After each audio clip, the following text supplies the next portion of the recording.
Hey friend, welcome to reasoning expert. I am Rahul. तो आज का जो हमारा वीडियो रहेगा वो डेटा सफिशिएंसी के ऊपर रहेगा।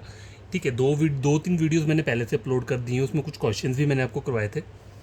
ठीक है, अब देखो यहाँ पे मैंने कुछ ये ABCD ऑप्शन दिए। मतलब एग्जाम में होता क्या है, जो डेटा सफिशिएंसी का क्वेश्चन आता है, मतलब अगर मान लो वो सर्कुलर सेटिंग अरेंजमेंट से आ रहा है, ठीक है, सपोज करो क्वेश्चन कुछ भी पूछे है आपसे, who is to the left of D.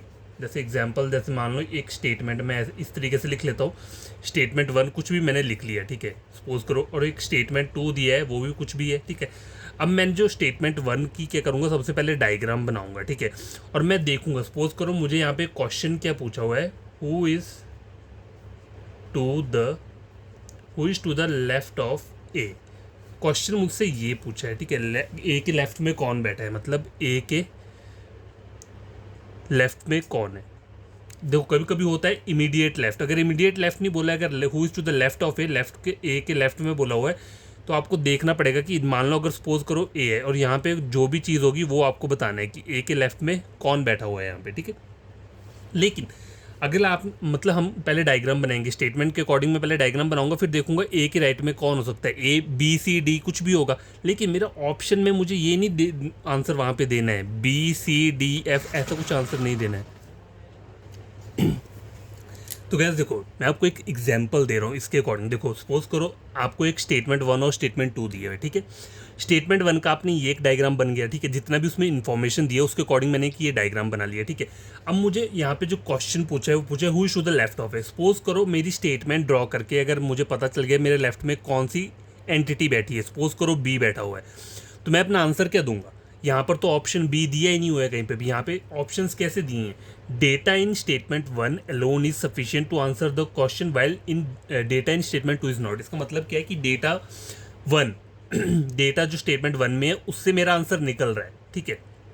ठीक है, पहले वाले इसका मतलब है कि पहली स्टेटमेंट से मेरा आंसर निकल रहा है, लेकिन जो सेकंड स्टेटमेंट है ये वाली, इससे मेरा आंसर नहीं निकलेगा। तो आपको कैसे कैसे पता चलेगा कि मेरा सेकंड स्टेटमेंट से आंसर निकलेगा या नहीं निकलेगा। तो आपको करना क्या है, पहले आपने ये डायग्राम ड्रॉ कर लिया पहली स्टेटमेंट का, फिर जो भी आपको दूसरी स्टेटमेंट दी है उसका डायग्राम भी क्या कर लो, ड्रॉ कर लो, ठीक है। फिर चेक करो अगर इंडिविजुअली हर दोनों डायग्राम में, मतलब दोनों स्टेटमेंट्स में अगर आपका आंसर निकल रहा है, मतलब मान लो पहली डायग्राम में भी मेरा ये वाला आंसर मुझे पता चल रहा है पहली स्टेटमेंट से, और जो दूसरी स्टेटमेंट का मैंने डायग्राम ड्रॉ किया है उससे मेरा ये आंसर निकल जा रहा है, तो मेरा आंसर क्या होगा फिर, अगर मान लो दोनों में मेरा आंसर सेम निकल रहा है, ठीक है, तो मैं क्या बोलूँगा, तब मेरा आंसर क्या होगा, ऑप्शन नंबर डी। क्यों, क्योंकि डी में देखो क्या बोला हुआ है, data in either statement 1 alone, statement 1 alone और statement two alone is sufficient to answer the question. मतलब कि अलोन, पहली स्टेटमेंट अलोन भी सफिशिएंट है और दूसरी अलोन भी सफिशिएंट है। अब देखो सपोज करो अगर पहली स्टेटमेंट से आपका आंसर निकल रहा है लेकिन दूसरी से नहीं निकल रहा है, तब आपका आंसर क्या होगा, ऑप्शन नंबर ए। मतलब पहली स्टेटमेंट से तो आंसर निकल रहा है लेकिन जो दूसरी स्टेटमेंट से उससे आंसर नहीं निकल रहा। अगर सपोज करो दूसरी स्टेटमेंट से आपका आंसर निकल रहा है, ये जो दूसरी स्टेटमेंट है इससे मेरा आंसर निकल गया, लेकिन जो पहली का डायग्राम बनाया है इससे मेरा आंसर नहीं पता चल रहा है, तब आपका आंसर क्या होगा, data in statement 2 alone is sufficient to answer the question while data in statement 1 is not. ठीक है, अब कभी कभी क्या होता है सपोज करो आपने ये दोनों डायग्राम बना लिए, ठीक है, आपने बना ली, आपका आंसर नहीं निकल रहा, लेकिन इन दोनों डायग्राम्स को क्या करने पे, कंबाइन करने पे आपका आंसर निकल के आ रहा है, ठीक है। तब आपका ऑप्शन कौन सा होगा, ये option number C, data in statement 1 and 2 together, मतलब इन दोनों स्टेटमेंट्स को आपस में मर्ज करके क्या हो जाएगा, हमारा आंसर निकल रहा है, ठीक है। तो समझ आ गया, मैंने आपको हर एक पॉइंट, हर एक ऑप्शन का मतलब बता दिया ABCD का, ठीक है, किस तरीके से आपको कौन सा ऑप्शन कहाँ पे लगाना है, ठीक है। तो ये क्वेश्चन आपको क्या करनी है, प्रैक्टिस करनी है। ये तो चलो मैंने आपको बेसिक सी चीज़ बता दी है, ठीक है, ये आपको पता होना चाहिए जब भी आप इन क्वेश्चंस को सॉल्व करते हो। तो तीन क्वेश्चंस लेकर आया हूँ, ठीक है। तो देखो पहला क्वेश्चन कहाँ है, ये रुको यहाँ पे, ये ठीक है, देखो ये पहला क्वेश्चन है आज की वीडियो का। तो देखो क्या बोल रहा है इसमें, ये 6 पीपल ABCDEF, ठीक है, are sitting in a straight line. अब बोल क्या रहा है, स्ट्रेट लाइन में बैठे हुए हैं फेसिंग नॉर्थ, सब के सब कहाँ पे देख रहे हैं, नॉर्थ को। नॉर्थ को मतलब ऊपर को देख रहे हैं। देखो ईस्ट वेस्ट नॉर्थ साउथ, ये यूनिवर्सल डायग्राम ही हमेशा याद रखा करो, ईस्ट वेस्ट नॉर्थ साउथ। तो नॉर्थ कौन से होते हैं, ऊपर वाले होते हैं, ठीक है, जैसे कि साउथ कौन से होते हैं, नीचे वाले यहाँ वाले, ठीक है। तो इस वाले उसमें हमें क्या बोला है कि सब के सब नॉर्थ में बैठे हैं, और मुझसे यहाँ पे क्वेश्चन क्या पूछा है, ये जो है, ठीक है, इसको मैं अंडरलाइन कर देता हूँ रेड से, ये who sits to the immediate left of D, मतलब डी के इमीडिएट लेफ्ट का मतलब क्या होता है ये, डी के इमीडिएट लेफ्ट होता है ये, ठीक है। डी का लेफ्ट बोलो या इमीडिएट लेफ्ट। देखो इमीडिएट लेफ्ट से तो आपको पता चल जाएगा कि साथ वाले की बात करें, लेकिन कभी कभी बोलते हैं डी के लेफ्ट में कौन बैठा है, तो लेफ्ट में तो बहुत सारे पर्सन आ सकते हैं, ठीक है, लेकिन वो क्वेश्चन के ऊपर डिपेंड करता है एग्जामिनर ने कौन सा पूछा है। यहाँ पे इमीडिएट नेबर बोला है, इमीडिएट लेफ्ट या इमीडिएट नेबर, तो डी का इमीडिएट नेबर क्या है ये, ठीक है। मतलब ऐसे अगर क्वेश्चन में पूछा हो कि A is a immediate neighbour of D, suppose करो ऐसा लिखा है ए क्या है, is a immediate neighbour of D, तो ए क्या हो सकता है, ए आइदर यहाँ भी आ सकता है यहाँ भी आ सकता है, क्योंकि इमीडिएट नेबर लेफ्ट और राइट दोनों में से होगा ना, कोई एक आइदर लेफ्ट में होगा या राइट में होगा। लेकिन इस वाली स्टेटमेंट में क्या बोला है मुझे, जो क्वेश्चन बोला है फाइंड आउट करने को, who sits to the immediate left, मतलब मुझे लेफ्ट ही चेक करना है, इमीडिएट लेफ्ट, डी के इमीडिएट लेफ्ट में कौन बैठा हुआ है। तो चेक कैसे करोगे, आपको डायग्राम्स ड्रॉ करने पड़ेंगे, मतलब पहली स्टेटमेंट का करना पड़ेगा, फिर दूसरी का भी करना पड़ेगा। तो देखो पहली स्टेटमेंट में क्या बोल रहा है, A sits second from one of the extreme है, ठीक है। अब देखो नंबर ऑफ पर्सन्स कितने हैं यहाँ पे, 1 2 3 4 5 6 बैठे हैं ना, तो मैंने 6 बना दिए यहाँ पे, ठीक है ये। और मुझे पता है सबके सब नॉर्थ देख रहे हैं, तो मुझे एरो लगाने की जरूरत नहीं है, सबके सब ऊपर को ही फेस कर रहे हैं। एरो से होता कि आपको लेफ्ट राइट का प्रॉब्लम नहीं होगा। सपोज करो मैंने ये एरो लगाया, तो इसका लेफ्ट क्या है ये, इसका राइट क्या है ये। अब ये एरो लगा दिया तो इस वाले का लेफ्ट है ये, इसका राइट है ये, ठीक है। एरो का मतलब ये होता है, इसलिए एरो लगाते हैं, वैसे लगाने की जरूरत नहीं है। जब आपकी प्रैक्टिस हो जाएगी तो आपको ऐसे ही पता चल जाएगा, ठीक है। A sits from one of the extreme end, अब आपको पता कैसे करेगा one of the extreme end of line, तो आपको डबल डायग्राम बनाना पड़ेगा, पॉसिबिलिटी वाला भी बनाना पड़ेगा, क्यों, क्योंकि कभी कभी होता है ये वाला गलत हो तो दूसरा सही हो जाएगा। अब देखो A sits second from one of the extreme end of the line, तो यहाँ ये एक्सट्रीम एंड है, तो ए सिट्स क्या बोलता है सेकंड, तो इस वाली डायग्राम में मैंने ए को यहाँ बिठा दिया और इस वाली डायग्राम में मैंने ए को यहाँ बिठा दिया, क्योंकि एक्सट्रीम एंड क्या होता है ये दोनों एक्सट्रीम एंड है। तो एक वाले डायग्राम में मैंने यहाँ से ले लिया, ए को यहाँ पे बिठा लिया, और दूसरे वाले डायग्राम में मैंने यहाँ से ए को यहाँ पे बिठा लिया, ठीक है।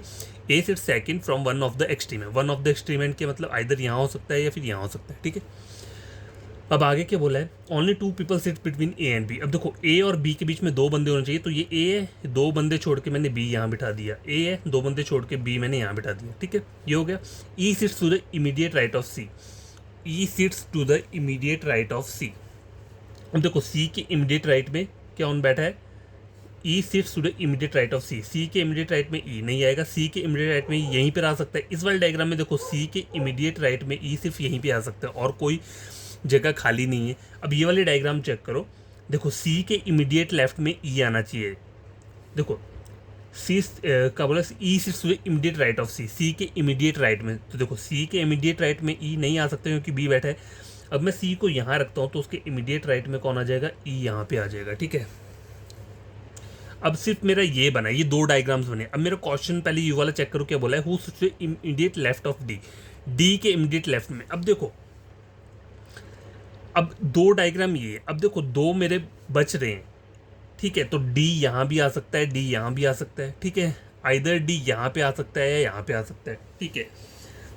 अब मुझे नहीं पता, अगर मैं डी यहाँ रखूँगा तो उसके लेफ्ट में तो कोई भी नहीं आएगा, ठीक है। अगर डी यहाँ पे रखूँगा तो एक साइड बी आ रहा है और एक साइड ए आ रहा है, तो मैं अभी अपना आंसर नहीं बोल सकता। अब मेरे को दूसरा डायग्राम भी ड्रॉ करना पड़ेगा, पहले इंडिविजुअली ड्रॉ कर लेते हैं, उसके बाद अगर नहीं आंसर निकलेगा तो दोनों को क्या करेंगे, कंबाइन करके देख लेंगे, ठीक है। तो ये 6 पर्सन्स यहाँ पे बैठा लिए, 1 2 3 4 5 6, ठीक है। C sits third from the left end of the line, left end हुआ ये 1 2 3, मतलब सी यहीं बैठेगा, ये बोले ना, देखो C sits third from the left end of the line, only 1 person between C and F. अब देखो सी और एफ के बीच में 1 पर्सन है, तो आइदर क्या हो सकता है, सी और एफ यहाँ आ सकता है या फिर सी और एफ के आ सकता है, यहाँ पे भी आ सकता है, ठीक है। E sits third to the right of F, E sits third to the, अब देखो एफ के राइट में तो आ ही नहीं रह, तो ये डायग्राम गलत होगी। E sits third to the right of F, तो एफ के थर्ड राइट पे 1 2 3 यहाँ पे क्या आ रहा है, ई आ रहा है। अब मुझे बोला क्या हुआ है यहाँ पे, who sits to the immediate left of D, देखो डी के इमीडिएट लेफ्ट में, अब डी तो यहाँ पे कहीं पे भी आ सकता है, ठीक है, डी कहीं पे भी आ सकता है, ठीक है। तो अब मुझे करना क्या है, इन दोनों डायग्राम को मुझे एक बार मर्ज करना पड़ेगा। देखो पहली और दूसरी डायग्राम मैंने बनाई, लेकिन मुझे मेरे ये आंसर नहीं निकल रहा है, who sits to the immediate left of D, D के इमीडिएट लेफ्ट में कौन बैठा है मुझे नहीं पता, क्योंकि डी का तो पोजीशन ही नहीं पता, यहाँ पे भी मुझे नहीं पता डी का पोजीशन, तो मुझे इन डायग्राम को क्या करना पड़ेगा, कंबाइन करना पड़ेगा। अब देखो कंबाइन कैसे करोगे, ये तो आपको पता है, आपको जो पहला हमने स्टेटमेंट बनाया उसकी दो डायग्राम्स बनी है, ठीक है, ये या ये, ठीक है। अब इस वाली को भूल जाओ, हम दूसरी वाले स्टेटमेंट को हम यहाँ पे क्या करेंगे, बिठा के देखेंगे। C sits third from the left hand, C sits third from the left hand, दोनों में लेफ्ट हैंड से आ रहा है। Only one person sits between C and F. देखो सी और एफ के बीच में एक पर्सन बोला है, ठीक है, तो सी और एफ कहाँ आएगा, यहाँ पे आएगा, और सी और एफ कहाँ आएगा, यहाँ पे। सी और एफ के बीच में एक पर्सन बैठा है, ठीक है। अब आगे क्या बोल रहा है, E sits third to the right of F, E sits third to the right of F, 1 2 3, 1 2 3 यहाँ पे भी आ रहा है। अब मुझे पता चल गया डी की पोजीशन मुझे यहाँ पे क्या है, ये वाली है। तो अब हुआ क्या, इन दोनों को क्या किया, कंबाइन किया मैंने, पहली और दूसरी स्टेटमेंट को कंबाइन किया, तब जाके मुझे पता चला कि इमीडिएट लेफ्ट, डी के इमीडिएट लेफ्ट में कौन बैठा है, बी। लेकिन देखो एक बात सपोज करो, ये तो मुझे पता चल गया कि कौन बैठ रहा है यहाँ पे, लेकिन एक जगह पे क्या हो रहा है। अब देखो इन दोनों स्टेटमेंट्स को जब मैंने कंबाइंड किया तो मुझे इतना तो पता चल जा रहा है, देखो डी के इमीडिएट लेफ्ट में बी बैठा है, ठीक है, मैं बोल सकता हूँ, ठीक है, अगर मैं ऐसा बोलूँ। लेकिन मैं गलत क्यों मैं, क्योंकि देखो हमारे दो पॉसिबल डायग्राम बने, एक में डी के इमीडिएट लेफ्ट में कौन आ रहा है, बी आ रहा है, और एक के इमीडिएट लेफ्ट में डी के कौन आ रहा है, ए आ रहा है, तो दोनों अलग अलग आ रहे हैं, ठीक है। तो मेरा ऑप्शन क्या होगा, देखो मैंने आपको स्टार्टिंग में बताया थे ये 4 ऑप्शन मैंने लिखे थे, लेकिन इन चारों में से मेरा कोई भी क्या है, देखो एक तो ईदर वाला था, ये तो कभी नहीं होगा। दूसरा क्या है, टुगेदर वाला है, ये दोनों भी नहीं होंगे। अब देखो ऑप्शन एक अलग से जो मैं लिख रहा हूँ, वो क्या लिख रहा हूँ, यहाँ लिख देता हूँ, ठीक है, नीचे लिखता हूँ। यहाँ पे क्या आंसर आएगा, देखो data in statement 1 and 2 together is not sufficient to answer the question. इसका मतलब क्या है कि हमने इन दोनों स्टेटमेंट में देखा, लेकिन कहीं से भी हमारा क्या है, आंसर नहीं निकल रहा है। तो ये ऑप्शन लगेगा आपका इस वाले क्वेश्चन में, ये जो मैंने अभी आपको सॉल्व करवाया है, ठीक है। क्योंकि देखो पहले मैंने क्या किया, पहली स्टेटमेंट ड्रॉ की तो दो पॉसिबिलिटी डायग्राम बनकर आए थे, ठीक है, अभी डी नहीं था तब, ठीक है, दो पॉसिबल डायग्राम बन गए, तो मुझे नहीं पता कि डी के इमीडिएट लेफ्ट में कौन बैठा है। जब मैंने इंडिविजुअली सेकंड डायग्राम ड्रॉ किया, ये वाला, ये भी मैंने दो ऑप्शन ड्रॉ किए, तो यहाँ से मुझे नहीं पता चला कि डी के इमीडिएट लेफ्ट में कौन बैठा है। फिर जब मैंने इन दोनों स्टेटमेंट को क्या किया, कंबाइन किया, इन दोनों को कंबाइन किया, तो मुझे क्या पता लगा कि डी के इमीडिएट लेफ्ट में एक डायग्राम में बी बैठा हुआ और एक में ए बैठा हुआ है। तो ऐसा तो नहीं हो सकता ना, कोई एक ही पर्सन बैठ सकता है, डबल डबल तो बैठ नहीं सकते, ठीक है। तो इसलिए मेरा आंसर क्या था, option A B C D में से मेरा आंसर क्या था, data in statement 1 and statement 2 is not sufficient to answer the question. मतलब इन दोनों डेटा से मुझे मेरा आंसर नहीं पता चल रहा है, ठीक है। मैंने आपको बहुत बढ़िया तरीके से समझाया, एक क्वेश्चन देखो 12 मिनट्स तक सिर्फ मैंने आपको इसी क्वेश्चन के बारे में बताया कि आपको कैसे से सॉल्व करना है, ठीक है। स्लो में बताया ताकि आपको कहीं से कोई प्रॉब्लम ना हो। क्वेश्चन नंबर 2 देखो क्या बोल रहा है ये, यहाँ पे मैं थोड़ा सा नीचे कर देता हूँ।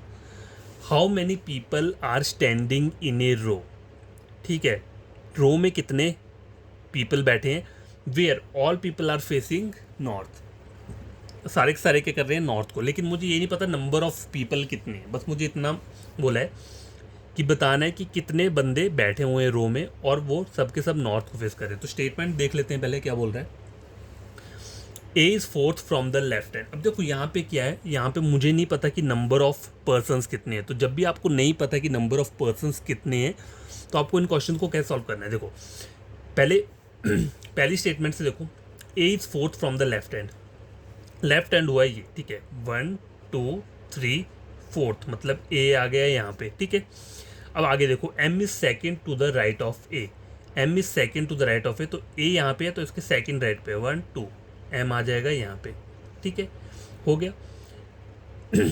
Are is second from the left hand, ठीक है, आर इज सेकेंड। अब देखो, अब आप ये मत करना है कि यहाँ से आर को आप क्या करना है, लेफ्ट हैंड से सेकंड बना देना, नहीं, आपको इसको याद रखना है कि लेफ्ट से सेकंड पे आर यहाँ पे बैठा है, ठीक है, R is second from the left hand. क्योंकि देखो हो सकता है यहाँ पे और भी बंदे हो, मुझे नहीं पता ना, मैंने तो जो मुझे स्टेटमेंट में दिया मैंने उतना यहाँ तक ड्रॉ कर लिया। अब ये जो बोल रहा है यहाँ पे, R is second from the left hand, ठीक है। अब देखो सॉरी, हाँ यहाँ पे हो जाएगा, क्यों, क्योंकि यहाँ बोला है A is fourth from the left hand, ये लेफ्ट हैंड है, लेफ्ट हैंड से फोर्थ कहाँ बोला है, ए बोला है, तो मतलब एंड हमारा ये हुआ। तो एंड में क्या बोला है, देखो यहाँ पे बोला है R is second from the left hand, तो ये लेफ्ट हैंड हो गया, सॉरी मैं भूल गया था क्योंकि ये लेफ्ट हैंड है, ठीक है, ये लेफ्ट हैंड है, तो ये सेकंड पे आर जो आ जाएगा, आर की पोजीशन आ जाएगी यहाँ पे, ठीक है, ये हो गया, कंफर्म हो गया यहाँ पे, ठीक है। यहाँ तक अब देखो इस वाले डायग्राम से देखो आंसर निकल रहा है कि नहीं, how many people are standing in a row, तो इस वाले डायग्राम से पहला स्टेटमेंट से 1 2 3 4 5 6 टोटल नंबर ऑफ पर्सन आ रहे हैं 6, लेकिन मुझे दूसरा भी ड्रॉ करके देखना पड़ेगा। अब देखो M is fourth from the right hand, अब राइट हैंड क्या हुआ, ये वाला 1 2 3 4, तो एम आ गया यहाँ पे राइट हैंड से फोर्थ में, ठीक है। अब आगे देखो only 2 people stand between M and E, अब यहाँ पे क्या हो सकता है, आइदर एम और ई यहाँ पे भी आ सकता है, या फिर और क्या पॉसिबिलिटी हो सकती है, एम और ई यहाँ पे भी आ सकता है, ठीक है। तो इस वाले डायग्राम में मेरे 6 पर्सन आए थे, 1 2 3 4 5 6, यहाँ पे कितने आ रहे हैं 1 2 3 4 5 6 7, यहाँ पे कितने आ रहे हैं 7 आ रहे हैं। अब मैं अगर इन दोनों को क्या करूँ, कंबाइंड करके देखूँ, ठीक है, एक बार सपोज करते हैं इनको कंबाइन करके देखते हैं, तो हम इस सेकंड स्टेटमेंट को इसमें यहाँ पे ज्वाइन करके देखते हैं कि होता है कि नहीं निकलता है। M is fourth from the right hand, देखो 1 2 3 फोर्थ पे आना चाहिए ना, तो यहाँ पे मैंने ये कर दिया 1 2 3 4, ठीक है, ये हो गया, यहाँ तक आ गया। Only 2 people stand between M and E, अब देखो एम और ई के बीच में 2 पर्सन यहाँ हो सकते हैं, या फिर एम और ई के पर्सन 2, मतलब यहाँ पे 2 पॉसिबिलिटी बन रही है, लेकिन मुझे उससे कुछ लेना देना नहीं है, चाहे मैं देखो ई को चाहे मैं यहाँ लिख लूँ चाहे यहाँ लिख लूँ, उससे मेरा कोई लेना देना नहीं, मुझे बस नंबर ऑफ पर्सन बताने हैं, कितने आ रहे हैं 1 2 3 4 5 6 7 8 9। अब जब मैंने इन दोनों स्टेटमेंट को कंबाइन किया तो मेरा जो टोटल आ रहा है वो कितना आ रहा है 9 आ रहा है।